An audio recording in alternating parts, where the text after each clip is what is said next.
প্রিয় বাংলাদেশের ভাই ও বোনেরা, আসসালামু আলাইকুম।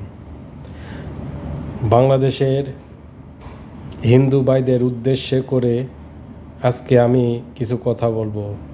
বাংলাদেশের হিন্দু ভাইয়েরা, তোমরা যারা ভারতের রয়ের এজেন্ট হয়ে কাজ করছো এবং করে যাচ্ছ, এটা কিন্তু দেশদ্রোহী। তুমি খাও বাংলাদেশে, ঘুমাও বাংলাদেশে, তোমার বিয়ে হয় বাংলাদেশে, তোমার বাসর ঘর হয় বাংলাদেশে,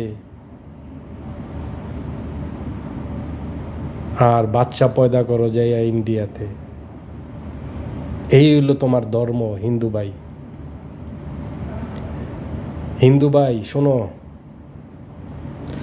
মূর্তি বানাও, সেটা বাংলাদেশের কোনো মুসলমান বাধা দিবে না।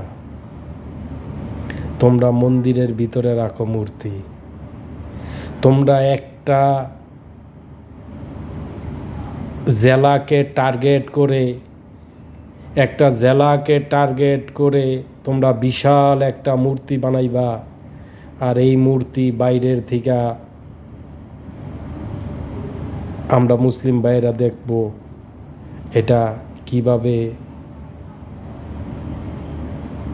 মনে করলা। তোমাদের যখন দুর্গা পূজা হয় বাংলাদেশে, বিভিন্ন জায়গায় জায়গায় যখন দুর্গা পূজা হয়, কোনো মুসলিম তোমাদের দুর্গা পূজায় বাধা দেয়? কোনো মুসলিম তোমাদের দুর্গা পূজায় বাধা দেয়?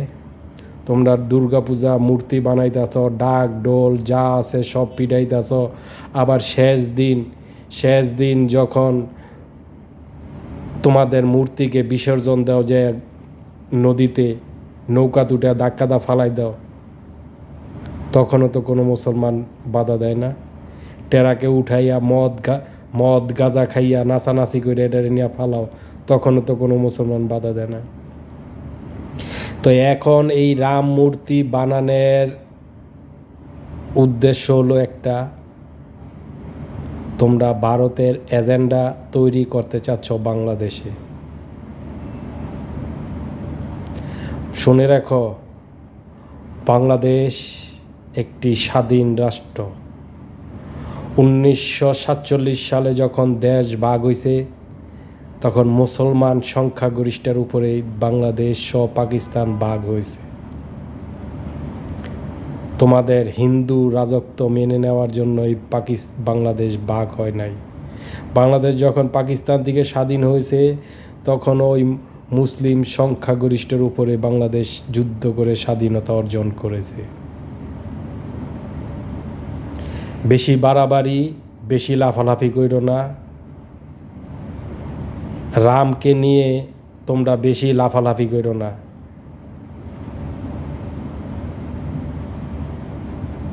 তোমাদের কাছে আমার একটা প্রশ্ন, হিন্দু ভাই,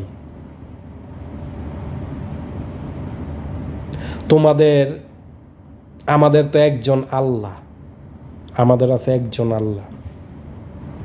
তো তোমরা বলো তো, তোমাদের কয়জন ভগবান, তোমাদের কয়জন দেবতা বলো? আমরা তো একজনকে বিশ্বাস করি, যাকে দেখি নাই, সৃষ্টিকর্তা।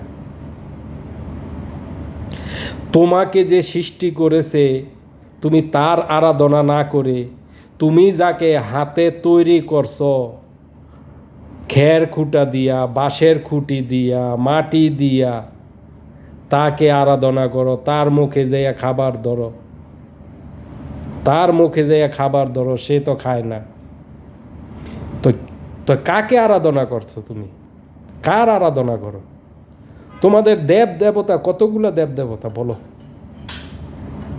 আমি জানি তোমাদের 33,000 দেব দেবতা, 33,000 দেব দেবতা। তাই তোমার সৃষ্টি করছে কে? এই 33,000-এর মধ্যে কে সৃষ্টি করছে? তোমাদের যদি এতই দেব দেবতা হয়, কে সৃষ্টি করছে? তোমার সৃষ্টি করছে মহান রব্বুল আলামিন। তোমার ওই 33,000 দেব দেবতায় সৃষ্টি করে নাই।